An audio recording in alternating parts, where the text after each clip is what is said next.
เอานอตราในใสใจกูพามันเมื่อลมเข้ามาก็เห่อหูเมื่อลมออกกว่าก็เห่อหูหูจ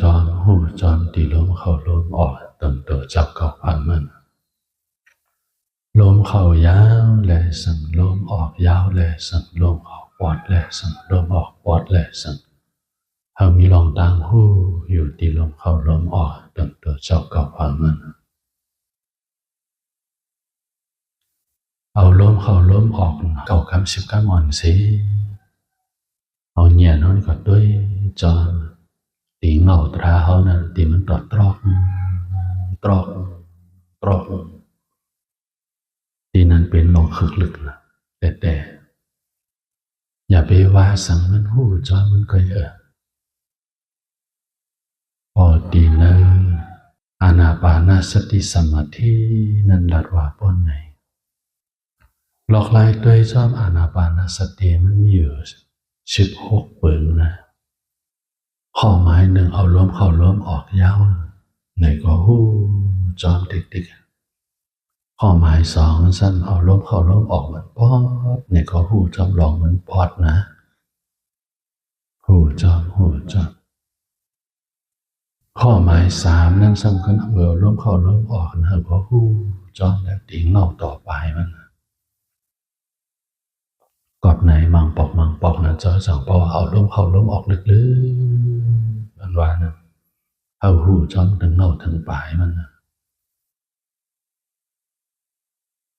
ล้มเข้าล้มออกข้อหมายสี่นั่นสำคัญเมื่อเอาล้มเข้าล้มออกมังปอกมันแจ้งนะมันแห้งจ้านะเมื่อหนังเอาสุดล้มเข้าล้มออกมันแห้งเสียเลยเอามันตอบว่าเย็นลงกว่ามันจะหนังเป็นไล่ซุนนุ่นเขาเจ้าไล่เตอิงกูเขาเจ้าจะไหนเขาเอาล้มเข้าล้มออกได้แห้งนะปอดก็ปอดโมสบโมสุซาลง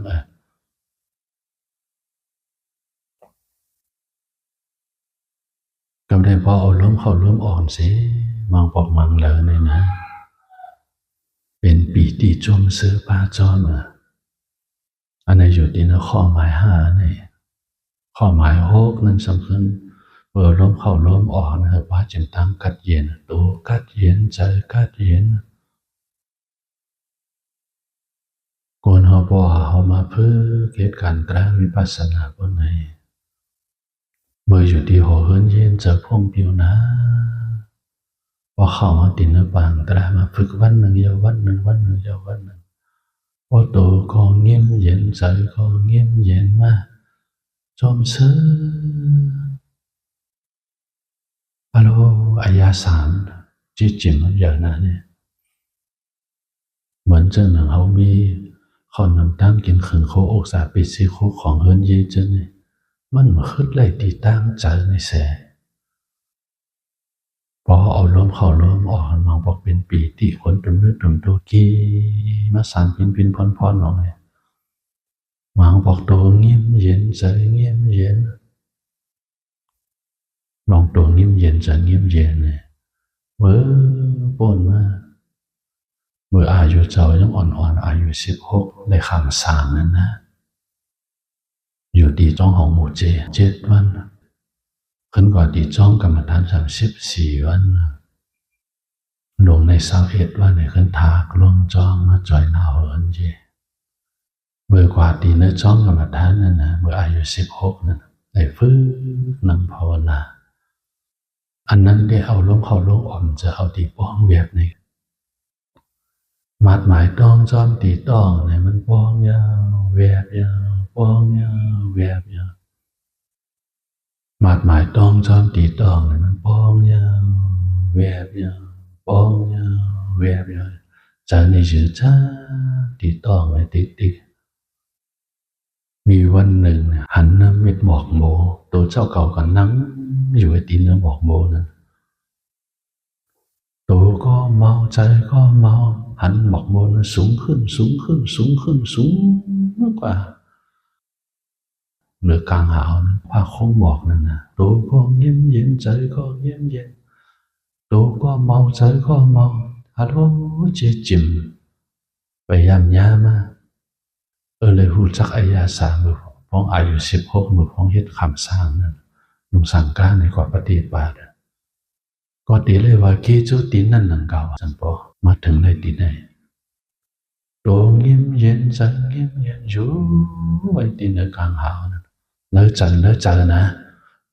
ดูเขาขึ้นอ่ะตีก็ไม่เจอหรอกอันนั้นเป็นน้ำมิดมันเลยนั่งเจอเจ้าของตัวหันเมื่อหนังตัวเจ้าของนั่งหรือบอกโบไว้สูงขึ้นกว่าอยู่ในกลางหาวเนี่ยตัวก็เงียบเย็นใจก็เงียบเย็นอารมณ์จิบมวยย้ายมันนั้นตีอื่นนำนายล่วงกว่าอันวาเนี่ยย่ำซื้ออื่นมันกอบสังกอบโกตัวเงียบเย็นใจเงียบเย็นมันหายแปดเมื่อนั้นที่ไปด้านหูซาเลยหูจักอายาศาสตร์ลองตัวเงียบเย็นใจเงียบเย็นเมื่ออายุ16ว่าย้ำมาเหลียวในเจ้าก็มีอยู่อายุ68ปุ่นเนี่ยเมื่อปุ่นว่า52ปีปุ่นเนี่ยตีเลยว่าปุ่นว่า52ปีปุ่นนะหูจักอายาศาสตร์มักโผล่เต็มใจนะว่าลองยิ้มเย็นมันเป็นเชิงหือในหูจักอายาศาสตร์มันเนี่ยแหละไว้เดี๋ยวเสียถากลงกว่าเนี่ยก็ใกล้ๆครบจะไรมันพอเตี๋ยประทานว่ามาพ้นไหนเตี๋ยเลยว่าลูกตีนนั่นเนี่ยมุนกู้โสตีนนั่นเนี่ยจอดมาส่งถึงกู้โสตีนว่าตีนในคนละว่าได้อะพอเตี๋ยประทานว่ามาพ้นไหนปุริมากุศลาธรรมาปัจฉิมานังกุศลานังธรรมานังอุปนิสยปัจจยนะปัจจโยเนี่ยโหเปิ้งอ่อนตั้งมันเป็นจารีกุศลนั่นนะลูกตีจารีกุศลมันก้นจอยนะกำเนิดหนังมาขึ้นว่าเป็นใจกุศลขึ้นจังหวะมาเหตุการณ์ตราเนี่ยเขาเลยเจอมันก็อีกหนึ่งนะเจ้าก็ตีเลยว่าเลยเจออันตีนั้นมาจังพอถึงเมื่อไรตีไหนก็ไปย้อเกี่ยวเขามันนั่งเผาหน้ายักษ์เร็วเนี่ยอย่างในตัวจอนบอกมันตรอกเนี่ยเมื่อนั้นได้เอาไปปาหูจักสังสมถะความโหวิปัสสนาความโหเล็กไล่ตั้งศาสนาในก็ไปหูก็ได้อ่านนองเลยลิก50จ่าดื้อสันนิษฐานมันบ้านน้องอภิธรรมาหรือมันป้าเป็นอปุ่มก็อ่านธรรมปัตตาและสัมมาเจนลองจ้องว่าตัวเงียบเย็นจะเงียบเย็นเช่นมันลาดุเสตาก็อย่ามันหันถึงเนื้ออานาปานาสติเป็นยาหันมาก็ไม่จังมาเฮ้ดิก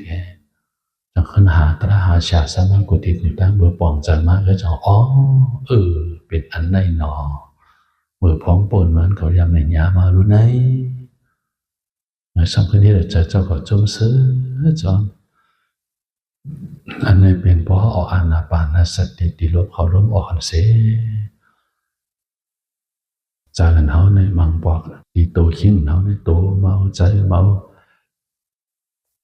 เป็นสุขากัดเย็นเสือสะมังบอกมังนั้นจากนั้นเขาสมนองมันเขิงป้องเป็นอันนี้เขาก็รู้หูจ้ามังบอกนั้นเมื่อลมเข้าลมออกมาอีสังปอมานี่ก็ใจของเรามันบอดเย็นจอนเป็ดกว่ามังปอกมังเลยพอเมื่อลมเข้าลมออกเราป้าจึงตั้งหูมันหูหันแจงเลยดีให้มันถึงตีใจแล้วนะเมื่อลมเข้ามาเป็นเชิงหรือเมื่อลมออกเป็นเชิงให้มันหูถึงตีใจแล้วเขาลมเข้าลมออกมังปอกในสำคัญลองหันใจผมจมลมจมหลังเจ้านั้นวันเปลี่ยนมาในเขาดูก็หูจ้ามามังบอกมังเลยในสำคัญเป้าลมเข้าลมออกจากกันเอานิ่มกว่าดีนะอายงอันเดียวนะในเขาดูหูจ้อนนะมังบอกมังเลยในพ่อดูมือล้มเข้าล้มออกหรือว่าไหนเจอดูหูจ้อนสั่งเจอเขาหลอดเลี้ยวเสียกี่เลยสาจนในเจออะไรเขาอยู่เจอหลอดเลี้ยวนี่เจอเขาปล่อยวางเป็ดนี่ลองตั้งหยักพุดของเขาเจอหนึ่งเขาโมปล่อยวางจอนเป็ดเจอเขาหลอดเลี้ยวแล้วนั่นเป็นข้อหมาย13ในสำคัญเมื่อเคยลาดมานั้นตั้งแต่ข้อหมาย1ต่อถึง12 ข้อหมาย13ในซ้ำเอาลมเข้าลมออกกันสิถ้วยลมเข้าลมออกกำเนิดป้าจอมตางหูอันนิจะลองอันอัมมันกึมเลยนี่ภาษาบาลีเตห้องว่าอันนิจานุปัสสีไหนก่อนไหนมือเขาเอาลมเข้าลมออกเนี่ยมือเขาเนี่ยมันต่อตรอกเขาต้องก็หูจอมเมื่อเอาลมเข้าลมออกเนี่ยมันขั้นจานมันพุ่งปิวกว่าในก็กว่าหูจอมมันก็เอาลมเข้าลมออกมันก็ใจขี้ใจเงาปอมาในก็ว่ากากด้วยตีใจขี้ใจเงาเขามันก็เอาลมเข้าลมออกนะแล้วจุดของเอาลมเข้าลมออกเนี่ยใจมันพุ่งปิวกว่าข้าไรอันนั้นข้าไรอันนี้กันไหลจอมตีเลยอายงเจอนั่นเนี่ยก็เขาเดือหูจอมลองมันเปลี่ยนมันดูหูจอมลองใจเขามันคึ้มนั่นนะอีเนื้อตัวเนื้อเคียงเอาเวทนานปอมาในก็มีเฉพาะมันคึ้มมันเจ็บเสียบปอมาในก็มีเฉพาะมันคึ้มมันต้องหนึ่งตอดมาตอกแตกปอมันในก็มันคึ้มตีตัวเขาใจเขายังมันคึ้ม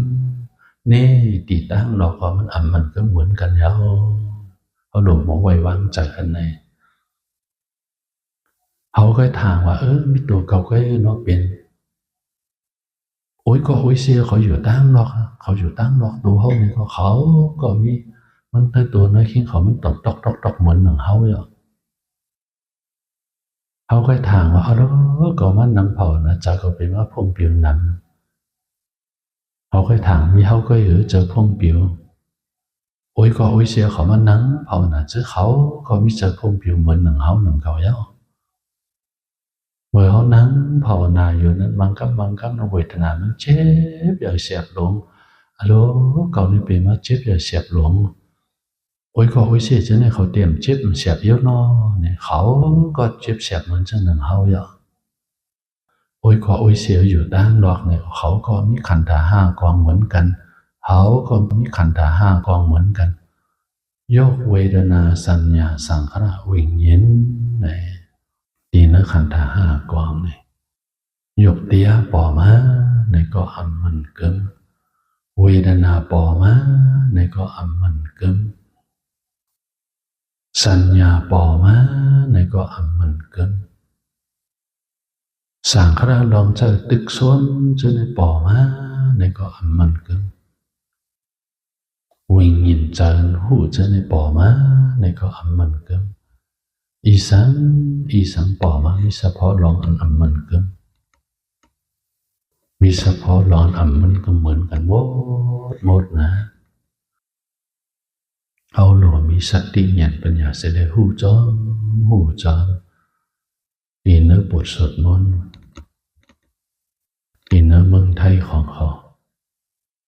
จะเมื่อเจ้าอยู่ดีเนื้อเมืองไทยนั่นในก็พอไหวพระกลางเนื้อเมืองบอกไหวฝ่ายใต้กลางคำว่าสำคัญไหวฝ่ายไทยมังบอกกลางเนื้อไวฝ่ายใต้กลางคำว่าสั่งไวฝ่ายใต้เขาโมอยู่โซจอนเปิดเลยตีเนื้อบทสวดมนต์เขาไว้กูเจ้าเนื้อวันคำนั่นนะว่าถึงลองขันธ์ห้ากองในเอาเสกันไหนมันมีอยู่ตั้งห่างมันเอวังภาลังสาวกเกวิเนติยอมทรงแนะนำสาวกทั้งหลายเช่นนี้เป็นส่วนมากเอวังภะกาจาปนัสสะ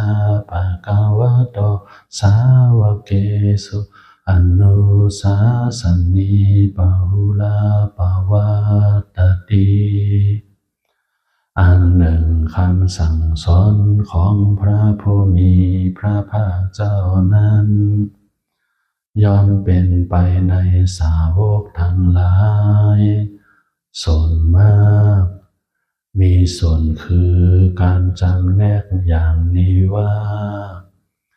รูปังอนิจจังรูปไม่เที่ยงเวทนาอนิจจาเว ทนาไม่เที่ยงสัญญาอันเนจจาสัญญาไม่เที่ยงสังขาราอันเนจจาสังขารไม่เที่ยงวิญญาณังอันเนจจังวิญญาณไม่เที่ยงรูปังอนัตตารูปไม่ใช่ตัวตนเวทนาอนัตตาเวทนาไม่ใช่ตัวตนสัญญาอนัตตาสัญญาไม่ใช่ตัวตนสังขาราอนัตตาสังขารไม่ใช่ตัวตนวิญญาณังอนัตตาวิญญาณไม่ใช่ตัวตนสัพเพสังขาราอนิจจาสังขารทั้งหลายทั้งปวงไม่เที่ยงสัพเพธัมมาอนัตตาติธรรมทั้งหลายทั้งปวงไม่ใช่ตัวตนดังนี้โอ้ดีนะเมืองไทยพอเขาไหวพระมันเป็นซึ่งลงนี่เสียงกัดเสียงเย็นยุติยาในก็มันเป็นอนิจจ์เวทนาสัญญาสังขารวิญญาณเป็นอนิจจ์มันเกินยุติยาในก็เป็นอนัตตาตัวเขาก้อมจะคู่ของเขาก้อมจะดียกเวทนาสัญญาสังขารวิญญาณเป็นอนัตตาเมื่ออยากไปเจ็บหน้าในก็อะไรเมื่ออยากไปแสบหน้าในก็อะไรดีเนื้อตัวเนื้อใจเราอีสังบอกมาในก็มันก็มันชอบตัวใจเรามันมีสภาพเป็นในลู่เป็นในลู่นี่เขาหลัวเอาเนียนเขาเสร็จเลยหันจอมหูจอมหันจอมหูจอมจิ๋วต้องมือล้มเข้าล้มออกเลยนะพอมือล้มเข้าล้มออกในเนี่ยในหูจอมลองมันเกินพ้นในอันในเอาห้องจือว่าหันตราหูจักตราเส้นทางออกล้ออันว่านั้นก็เป็นอันในเอาวิปัสสนาเนียนอันว่านั้นก็เป็นอันเนียนนั้นเขาหันขันธาเป็นดูสภาวตราติเนื้อตัวเนื้อเจ้าเป็นดูอันในเอาตาเตหกิเลสาเจนั้นบอดเย็นกว่าอันว่านั้นในก็เพราะว่าเนี่ยเนาะหันอันเนกสาขันธาลองมันขึ้นติ๊กปนไหนเน่กิเลสาเจนั้นก็มันบอดเย็นลงกว่าติ๊กรอบในไว้ใจหาทานเสร็จสุดตุ้ยตรากว่าจิกโหต่อไปดินต่อจิกโหเพราะว่าหันขันธาเป็นดูเจียงยังดีมาป้อนไหนมันเคยลาดนั้นป้อนไหนเมื่อเขาเอาล้มเข้าล้มออกไหนยาวปอดนั่นเอาล้มเข้าล้มออกยาวนั่นเป็นข้อหมายหนึ่งที่นะอานาปานสติสมาธิเอาล้มเข้าล้มออกปอดนั่นจำเป็นข้อหมายสองตีนะอานาปานสติสมาธินั่นเพราะว่าเขาหันจำลองมันเปลี่ยนมันดูเพราะไหนลุกที่ข้อหมายสองเนี่ยจกเข้าไปกัดถึงที่ข้อหมาย13พอถึงที่ข้อหมาย13เพราะไหนครับในเนี่ยเนาะด้วยจำลองมันเปลี่ยนมันดูมันคมมันคลายมันเจ็บมันแฉบแล้วเนี่ยอีสังปอมาไหนก็ใจเขามันกว่ามืดมาหักเจ็บมันก้างยันใจอยากล้าเป็ดกว่ากาเผาป้วนนั้นภายหลังมันอโลใจกามายาก้านั่นเนี่ยเจอมือเป็นใจเหมานางสาวมือพ้องอายุอ่อนอโลก็เป็นนางสาวก็เพราะแหลนใจเหมาเนี่ยจมเสือว่าเป็นใจเหมาเนี่ยเพราะแหลนนางยังสาวก็เพียงเจ้าก่อนจมเสือเขาก็เมาด้วยเมื่อก็เมาด้วยเขาทำในป่อเขาหันขันถาดเป็นดูมาพ้นในลองอันเขาเก่าเมาด้วยเมาด้วยก่อนมันตีจางลงเป็ดกว่าใจอยากการมันตีก้างยันลงเป็ดกว่าอันในห้องชื่อว่าวิราการรูปัสสีว่าเป็นข้อหมาย14นะอานาปานสติสมาธินั่น เอาไว้หลดด้วยจอมกว่าไกวละจิกโหต่อไปดินต่อจิกโหเมื่อเขารวมเข้ารวมออกป้าจึงกั้งยันยากาเนี่ยอ๋อกาเก่าปนภายหลังมันเก่าในเมาด้วยอันในนอเมาด้วยอันในนอน้องห้องบ่ห้องความเจนนั้นเสียงความเจนกาเก่าปนนั้นภายหลังเก่าในเมาเมาตั้งแต่เขาหันเป็นดูเจียงยันดีมาเจนเนี่ยอะโหลความเจนนะมันจางกว่าแซ่เฮ็ดให้จางกว่าตั้นวันเริ่มหูมันดีหูหางมันจังมันกาบอกคนนั้นภายหลังว่าเพราะเขาได้ถอนเสียงความอันนั้นเสียงหวานเสียงมันเป็นจึงไหนไว้ย้ำไว้เรื่องนั้นถอนก็ถอนมากก็จังเผาฝ้าลงในสัมปอมมีอายาสาสังนั้นถอนก็มันทุสังแบบปิดเปียดอยู่มาบางปองบางหลังเจ้าสัมใครถอนอยู่เพราะมันถอนสัมทุสังลงไงอันนี้เนี่ยใจของเขามันกั้งยันอยากกากว่าติ๊กเนี่ยหลองวิราก้าเนี่ยมันมีอยู่ห้ามเยอะวัดตอนเนี่ยวิราก้าเนี่ยมันจะหนังนิโรธาจะในแลสังนิโรธาก็มีห้าเปิงวิมุตติอันวันนั้นเนี่ยก็มีห้าเปิงวิราก้าเนี่ยก็มีห้าเปิงสะพอตราเนี่ยก็เปียกเปิงจืดมันก็ไข่ง่ายเร็วกันจูพองตัวเป็นดูข้อหมาย13อันนี้จันปัจจิจูของตัวเป็นดูเนี่ยนะมันตีเข้าสู่ถึงตีมากผูกว่าว่ามันเข้าสู่ถึงมากผูกว่านั้นข้อหมาย14 15นี่แล้วถึงหลอกมากผูนี่ก็ว่าข้อหมาย15นั้นเป็นนิโรธานุปัสสิเมื่อเอาล้มเข้าล้มออกกิเลสมันบอดเย็นกว่าในก็หูจอมลองกิเลสบอดเย็นกว่าอันว่านั้นในก็มันมีอยู่น้องนิโรธามีอยู่5เปิงนะพอเหมือนจะเป็นพับลิกของอาจารย์นาวีตินเนอร์เมืองไทยแทบนั่นเองมันหลัดถึงลองข้อหมาย14 ถึง 15เนี่ยเนียนอันมันหูจักหันถึงบากผลในปานไหนต่อมาข้อหมาย16เนี่ยนะเราเอาล้มเข้าล้มออกอันเป็นข้อหมาย16นั่นป้าเจ็บลองปล่อยเป็ดกิเลสลองปล่อยเป็ดกิเลสพอหันเป็นดูมาในกันกิเลสหมดเย็นกว่าหมดเย็นกว่าปล่อยเป็ดกิเลสอันว่านี่พอเลิกกิเลสชิบเบิงลาดวาพ้นในซึ่งพอเป็นซอดาปานมันปล่อยเป็ดติดทีทั้งวิสิกิสาพอเนื้อสังโยชน์จันลาดวามันปล่อยเป็ด3 ข้อสักกายติดที่วิสิกิสาศิลปะปรามาสะพอเดี๋ยวลองที่อาสวะลาดวาสมปล่อยเป็ดข้อลองบ้องมิ่งนั้นจำเป็นติดฐานสาวะพอเดี๋ยวอนุสยาลาดวาพ้นในสับขันติดฐานนุสยาเจนนั้นขันวิสิกิสานุสยาพออนุสยา7 เปิงจนติขาดเป็ด2 เปิงอันในหลัดจอมเนื้อเล็กนะว่าหลัดจอมตีเนื้อตัวพวกโกเฮการตราตัวกว่าจิกโหต่อไปตินต่อจิกโหเฮาหันเป็นดูมาเต็มอันนั้นดีอยู่ยักมือเลี้ยวในตั้งแต่ข้อหมาย1หมาย2เอาล้มเข้าล้มออกยาวเลยปอด2อันนั้นเป็น1หมาย1หมาย2เนาะ